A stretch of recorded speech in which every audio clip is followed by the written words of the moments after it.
Hola, bienvenidos. Gracias por acompañarnos en este programa en vivo. Sendero de Triunfo es un programa de FINEC en Colombia. Quien les habla, Marta Liliana Sarmiento. Estoy hace 22 años en esta organización y me dedico a la construcción. Soy ingeniero civil. Hoy tenemos un invitado desde Honduras. Bienvenido. Gracias, un gusto. Me llamo Michael Aguiriano, soy abogado, trabajo como funcionario público en el estado de Honduras y estamos ahorita de visita acá en Colombia. Pues para empezar, soy como todo buen latinoamericano, hijo de padres separados, una familia pues claramente muy disfuncional, pero siempre con un padre que era un proveedor y de vez en cuando un padre. Oye, Michael, Entonces, es tan importante saber que venimos de diferentes partes del mundo, que somos personas comunes y corrientes, hablándoles a personas comunes y corrientes. Esta organización es una organización multidenominacional. Acá nunca vamos a preguntarle a qué religión pertenece, a qué partido político pertenece. Nosotros hablamos siempre de lo que nos une y no de lo que nos desune. Estamos en más de 92 países en el mundo, por eso es tan importante que ustedes sepan que viene desde Honduras y hay otras personas que vienen desde diferentes lugares. Hoy estamos aquí en Colombia compartiendo con ustedes esa estrategia que nos ha representado, que es la historia de cambio de vida. Cómo una persona llega a esta organización y conoce al dueño de esta organización, que nos lo vas a presentar ahora más adelante a través de tu historia de cambio de vida.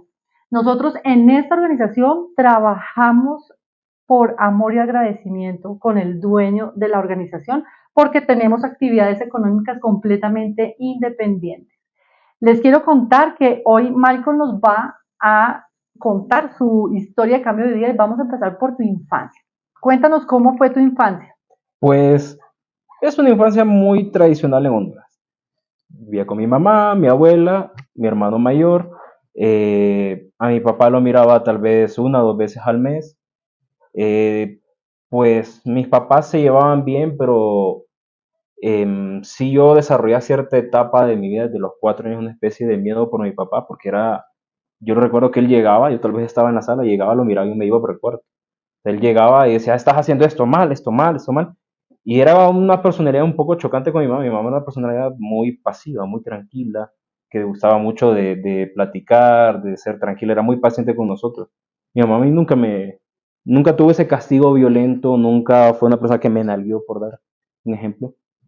Pero mi papá sí tenía como una persona un poquito más fuerte. Él llegaba y él decía, no, es que tal cosa, es que tal cosa. Y yo desarrollé un miedo a él. Ajá. Incluso llegó al punto que yo, cuando lo miraba llegar a él, yo temblaba, me ponía helado. Muy Y de repente tal vez es más como una percepción que uno tiene de niño, porque nunca me habló mal, nunca me gritó realmente, más que un par de reclamos por comportamiento de niño. Pero yo desarrollé ese miedo tal vez por el hecho de una persona que yo miraba una o dos veces al mes, que iba a decirme, mira, haz esto de esta forma, esto de otra forma. Y parece bien común que uno de niño te dicen, ese es tu papá, ese es tu mamá, pero yo no entendía realmente qué significaba un padre. un padre. Además O que era sea, muy poco tiempo contigo en contacto. es que realmente ver a mi papá para mí era, va a venir tu papá a traerte, o va a llegar, saludaba, o nos llevaba a la casa de él, pero no nos hablaba. O sea, No hubo esa relación. yo nunca la sentí realmente, No. porque era de saludarlo, nos subíamos al carro, nos bajábamos, y no nos dirigía la palabra hasta que nos iba a dejar de regreso a la casa, nos despedimos y ya. Entonces para mí decía, él es mi papá, pero realmente no entendía qué significaba la palabra papá, no sabía que era un papá. Yo Ujú. pensaba que era mi papá porque me dijeron que él es, pero no sabía qué significaba que él tenía que ser la persona que me iba a entender, con quien iba a hablar, que me iba a explicar algo, ¿no?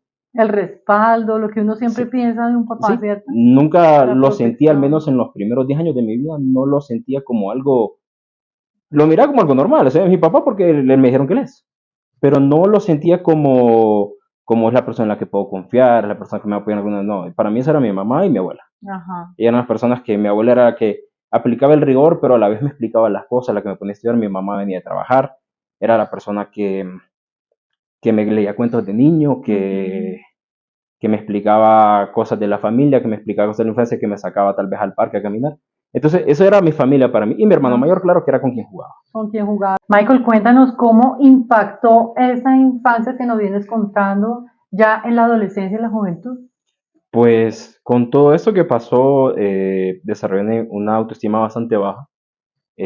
Sentía que realmente no, o sea, como crecí en un ambiente donde tenía muchos amigos que tenían a sus papás presentes, yo pensaba como, si yo no tengo un papá, pues lo conozco porque no me quiere. O sea, miraba que mi papá quería a uno de mis hermanos, de hecho a dos de mis hermanos, pero conmigo él era, no me dirigía la palabra, nunca hablaba conmigo. Entonces yo pensé que realmente era que no me quería. Ujú. Y en un momento incluso, pues, llegué a escuchar, no me lo dijo directamente, pero sí como la esposa que él tenía en ese momento, hablando con otras personas diciendo como, no, es que no es hijo de él, es que él le dijeron que es el hijo. Entonces yo crecí con eso de, ¿y si de verdad no es mi papá?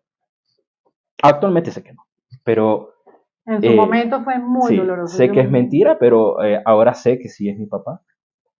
Y en ese momento fue bien, bien extraño. De hecho, yo tenía un problema de personalidad que a mí alguien me puede decir algo malo, yo solo agachaba la cabeza y Enseguida. sí, y muchas veces, aún enfrente de él, enfrente de otras personas, tuve muchos comentarios donde la gente decía, no, es que vos no, vos te ves muy sucio. Y yo siempre andaba, pues, no crecí como, no me faltó nada, pero no me sobró nada. Nunca era el que andaba la ropa más nueva, nunca era el que andaba la ropa más bonita, pero siempre andaba ahí, me andaban como, Como rechazando, era como el exacto, rechazo y uno sí, crece con esa idea de ajá. rechazo. Y uno, de repente, en ese momento, miré muchos esos comentarios de, vamos a comprar esta cosa para los niños, ay, y él para que no hable. Y miraba que mi papá no decía nada, no prestaba atención. Entonces yo decía, ¿será que no me quiere? Y bueno, seguí creciendo. Llegué a los que 12, 13 años. Empecé a tener un poquito más de comunicación con él. Pero sentía que era algo muy incompleto. Era como que hablara siempre con un desconocido. Pues. Cada vez que hablábamos era una plática diferente y nunca conecté mucho con él. Fue así que cuando ya entré a la universidad, bueno, terminando el colegio y llegando a la universidad, problemas en mis clases porque nunca me concentraba en nada. Eh, Tenía mucho problema en las clases, no pasaba las clases, dejó de importarme incluso. Cuando tenía 17 años, pues empecé a trabajar y el ambiente donde trabajaba era un lugar muy informal, entonces nadie en mi entorno era alguien que decía, preocupate por eso, no, a nadie le importaba, la gente se llenaba de vicios y yo no miraba la importancia ni siquiera de terminar clases, porque decía, ni siquiera puedo pasar clases, ¿para qué me voy a preocupar por terminar así? Miro que la gente le va bien y no lo ocupa. Ujú. Y en mi mente me formé esa idea de, vos no ocupás, ni la vas a terminar. ¿Para qué te preocupas? Mejor preocupate por hacer otras cosas. Sí, eso es Y baja autoestima definitivamente. sí, con el tiempo me llené de muchas ideas de, vos preocupate por hacer lo tuyo, si tu familia no importa, está bueno, si no, mejor. Eh, Hace tu camino. Y con los estudios fue lo mismo. No me quería concentrar, no, dejé de intentarlo incluso. Y todo este tiempo, pues, en una parte de mi papá, claro, él siempre fue muy responsable con los gastos tanto los míos como los de mi casa. Él me ayudó con las clases, yo aportaba otras cosas porque trabajaba. Y tenía ese problema de pagaba mis clases pero ni siquiera iba. O sea, ni siquiera lo intentaba. No fue como, va, no le entiendo. Dejó de importarme porque sabía que llegaba, me sentaba, miraba el pizarrón y cualquier cosa me distraía. Y de ahí se me iba una hora y media. Llegué a los 27 años con una carrera a mitad, ya intentando una segunda carrera sin haber terminado la primera, a mitad, sin prestar atención. Y mi papá ya en ese tiempo pues ya nos dedicaba más tiempo, nos llevó a unas capacitaciones y él me dijo, porque vos cuando están alguien hablando enfrente tuyo, pues nunca lo estás viendo. Y es como, no, es que si yo miro a la gente me distraigo. Y me dijo, ¿por qué no vas a un psicólogo? Y empecé a ir a un psicólogo, descubrí de hecho que tengo un trastorno de déficit de atención y hiperactividad. Ya te lo había diagnosticado porque yo No, también lo tengo. no me lo habían diagnosticado, o sea, a 28 años y no lo sabía. Ujú. Y bueno, empecé como a buscar otros métodos, me empezaron a dar como unos métodos más de concentración, empecé como a recuperar más. Pero en ese momento fue, creo que el golpe más duro en mi vida. Mi mamá se empieza a sentir como mal, unos días, la llevamos al médico, la llevamos al seguro social, ella era jubilada. Y no nos quisieron ni siquiera atender, estaba demasiado lleno la zona de emergencias. Y mi hermano le digo, vámonos de aquí, no puedo estar acá. Nos llevan a un hospital privado con mi hermano y nos hacen un examen de momento. Y la doctora nos dice, mire, vamos a hablar de privado. Su mamá tiene cáncer. Su mamá en 6 meses se muere. Por mucho 3 meses, le digo realmente. Sean fuertes y mejor lleven a un hospital público porque se olviden de gastar. No sé, otros doctores me dicen que realmente el doctor tiene que ser lo más negativo para que no te formes otra idea. Para mí fue el golpe más duro de mi vida. Mi papá llega y dice, no, vamos a tomar todo lo que haya. Empezó a llamar doctores, empezó a tener un montón de amigos doctores y le empiezan a ver especialistas por un lado, especialistas por otro y nadie le decía a mi mamá. Hasta que un momento ella dice, yo sé lo que tengo, ustedes no se preocupen. Fue así que vimos a un doctor que nos dijo, miren, su mamá tiene una metástasis. Esto es terminal.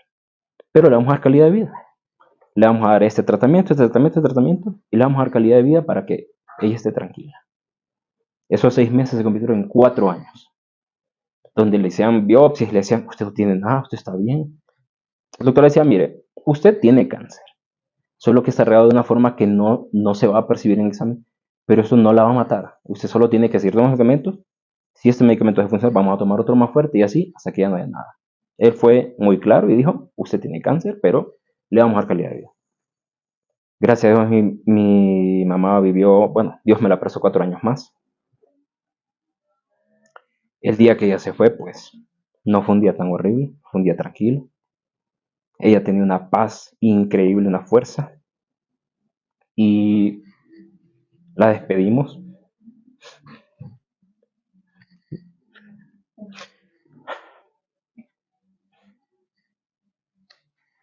Gracias. ¿Hace cuántos años fue? Hace 2 años. Hace mucho. Sí. Mucho.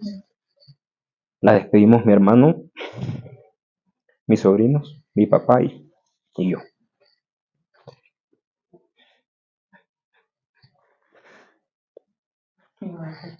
Son momentos muy, muy duros por los que no tiene que pasar.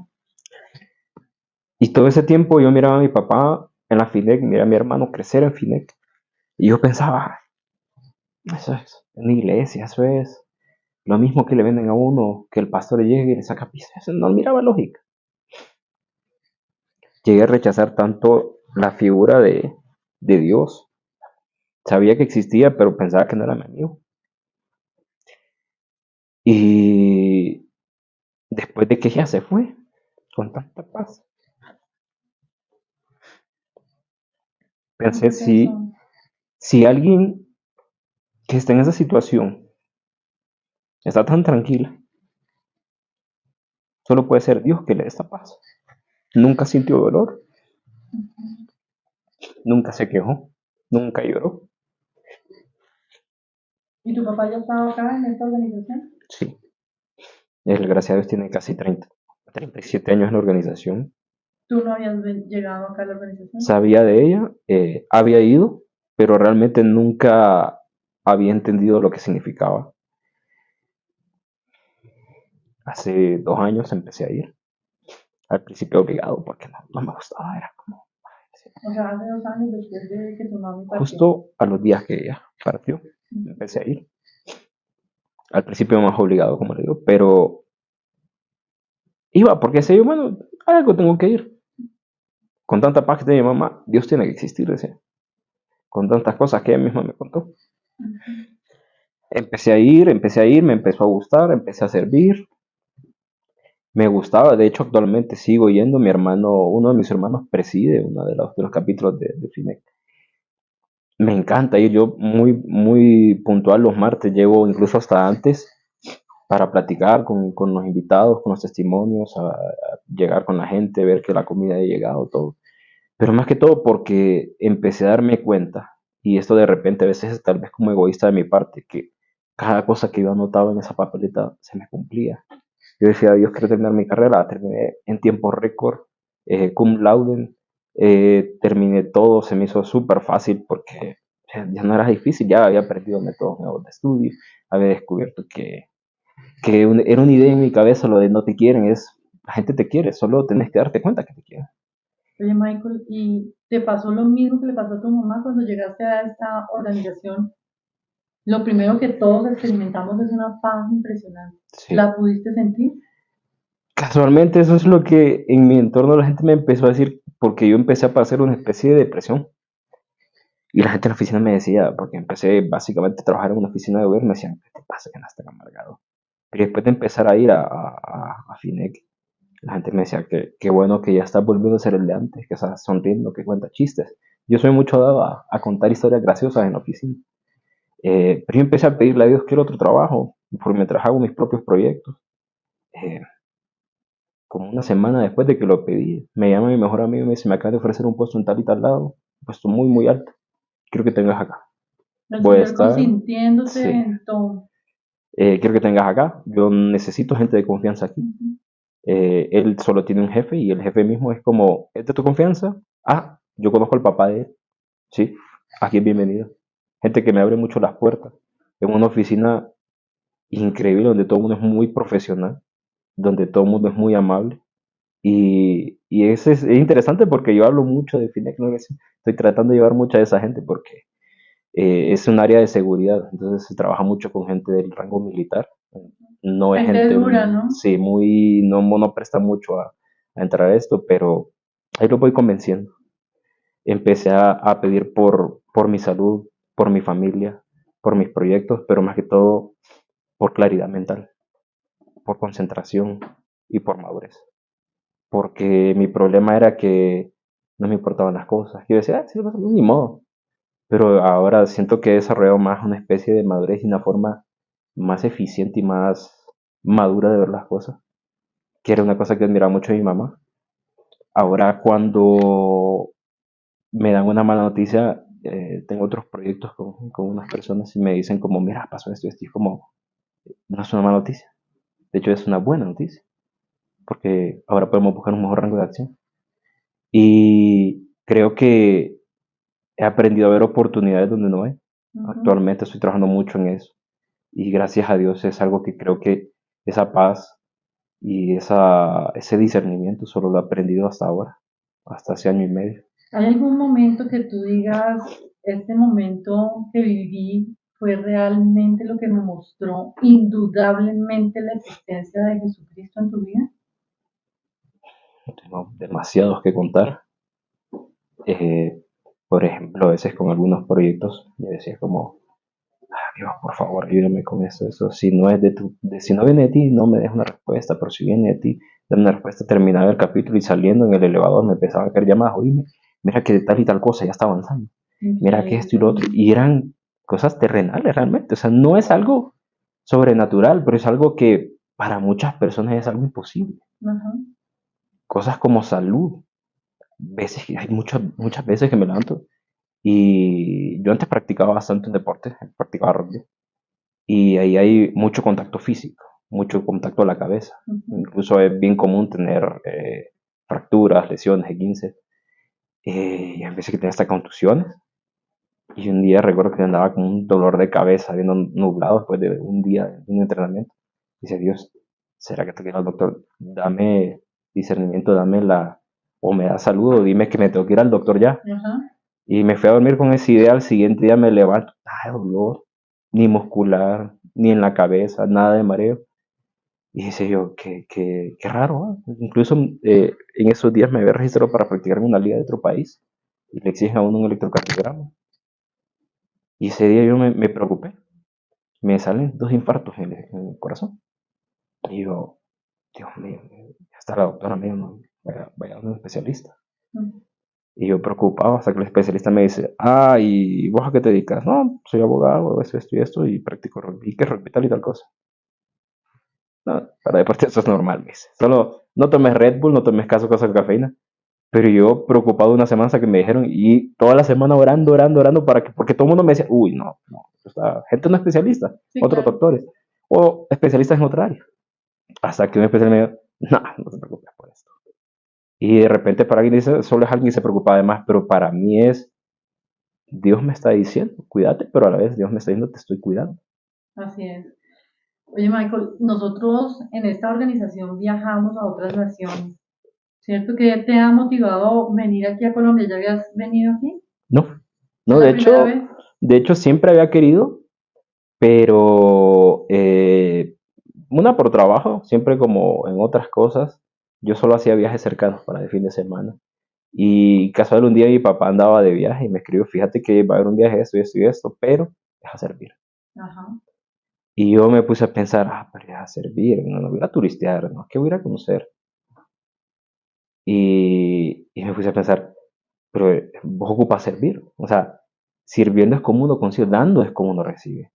Entonces dije yo, eh, no estaría mal. Una es una experiencia, dos, voy a conocer, y tres, voy realmente a hacer esta labor porque yo sé que Dios me va a dar y me está dando lo que yo quiero.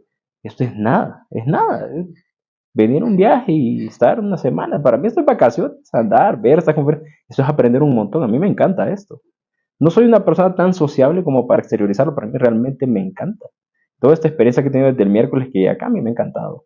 ¿Y qué ha sido lo mejor que has vivido en estos días con respecto al servicio? Bueno, casualmente ayer conocimos al presidente de la organización a nivel mundial, muy amable. No habla nada de español, pero pudimos un poco platicar con él. Eh, Creo que la actitud de servicio que tienen todas las personas acá en Colombia es algo que me gusta. No voy a decir que solo acá lo he visto en otros países, pero me gusta el hecho de que las personas son muy serviciales, que dedican mucho tiempo. Y eso es una cosa envidiable porque de hecho en Honduras mucha gente se presta, pero siempre hay gente que no es tan allegada. Ujú.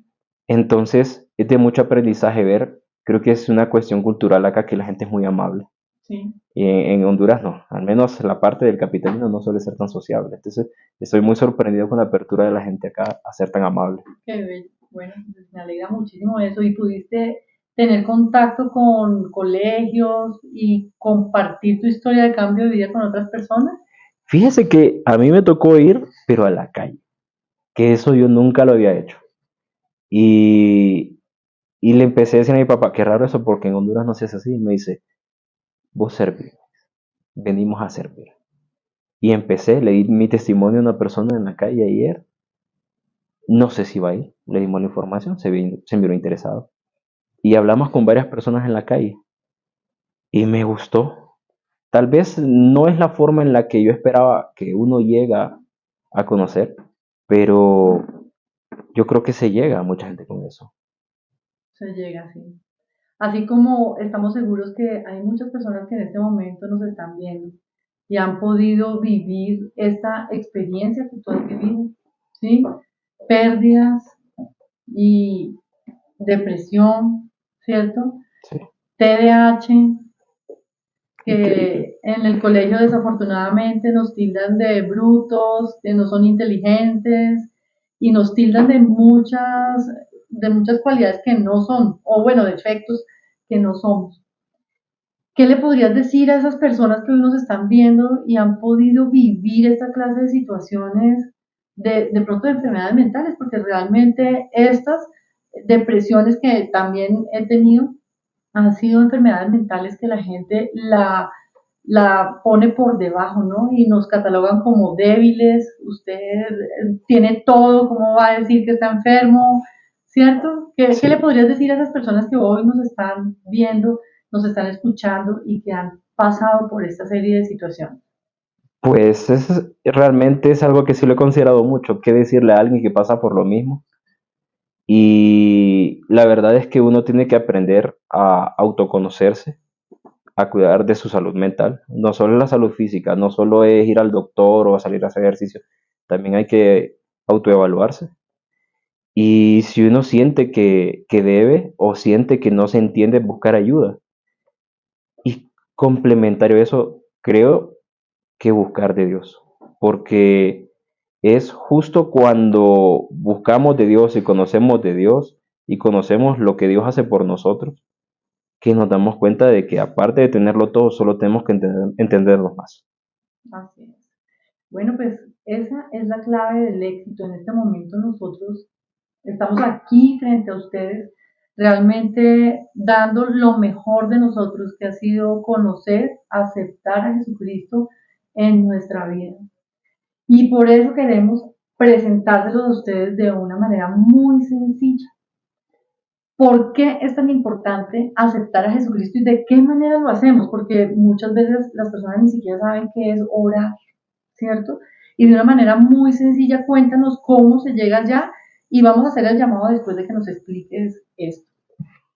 Pues, ¿cómo orar? O cómo... Sí, cómo orar, cómo llegarle a Jesucristo. Fíjate que no tuviste una relación con el Padre, ¿cierto? Y eso es lo mismo que le pasa a uno con el Padre Celestial. Sí, creo que más que todo tiene que ser una plática de confianza, donde uno no tiene que buscar palabras rebuscadas para hablar con Dios o sonar muy formal, sino más bien hablar como quien habla con un amigo, con su mejor amigo, con toda la libertad de decirle, Padre, perdóname porque sé que hice esto, sé que dejé de hacer esto y sé que debía hacer esto. Perdóname porque no somos perfectos, pero estamos buscando ser mejores. Te agradezco por lo que haces en mi vida. Te agradezco por lo que me has dado y por cómo estás solucionando lo que te he pedido. Y sobre todo, dame la sabiduría para manejar lo que me das y lo que pasa. Dame la sabiduría para entender lo que no puedo cambiar. Así es. Súper sencillo. Y uno muchas veces se complica, ¿no? Y no sabe uno cómo llegar allá, a esa relación con el Padre, pero hoy queremos invitarlo a que usted repita unas palabras que son muy importantes para nosotros y para usted también lo va a hacer. Y esa fue la clave del éxito, la clave de nuestra historia de cambio de vida. Aquel día que le dijimos a Jesucristo, haz conmigo la persona que tú quieras que seamos. Y ahí fue que empezó a cambiar todo. Entonces te invito para que nos hagas ese llamado. Bueno, cerramos los ojos y en una actitud de reverencia decimos, Padre, en este día, en esta tarde, en esta noche, Padre, en este día, en esta tarde, en esta noche, reconozco que soy pecador. reconozco que soy pecador. Reconozco que te he fallado. Reconozco que te he fallado. Y reconozco, Padre, que soy imperfecto. Y reconozco, Padre, que soy imperfecto. A su vez te agradezco, Padre, porque aún así me amas. A su vez, te agradezco, Padre, porque aún así me amas. Aún como este ser imperfecto, lleno de errores, Señor, sé que siempre cuidas de mí. Aún con ese ser imperfecto, sé que aún cuidas de mí. A su vez, Padre, te pido A su vez, Padre, te pido que me tomes en tus brazos, que me Padre, tomes en tus brazos, Padre, que curas de mi vida, que cubras de mi vida, que curas de mis que proyectos. cubras de mis proyectos. Y reconozco que tu Hijo es nuestro Salvador. Y reconozco que tu Hijo es nuestro Salvador. Gracias te doy, Padre, Gracias te doy, Padre, y todo eso te lo pido en tu nombre, y todo esto te lo pido en tu nombre, que es sobre todo que nombre. es sobre todo nombre. Amén. Amén. Si usted repitió allí estas palabras, tenga la seguridad que algo va a pasar en su vida. Nosotros estamos al final de nuestro evento, van a aparecer unos teléfonos de contacto, llámenos, contáctenos. Queremos regalarle un tiempo, así como algún día nos regalaron a nosotros ese espacio de tiempo y pudimos decirle a esa persona cómo estaba nuestra situación y esa persona nos invitó a conocer a Jesucristo. Para nosotros ha sido motivo de gran gozo estar aquí contando todo lo que vivió Michael en su pasado y cómo Jesucristo ha transformado su vida con paz, con tranquilidad. Los invitamos dentro de 8 días, sábado 5 de la tarde, hora colombiana, para que se conecten con nosotros por Facebook y por YouTube. Que pasen un feliz día.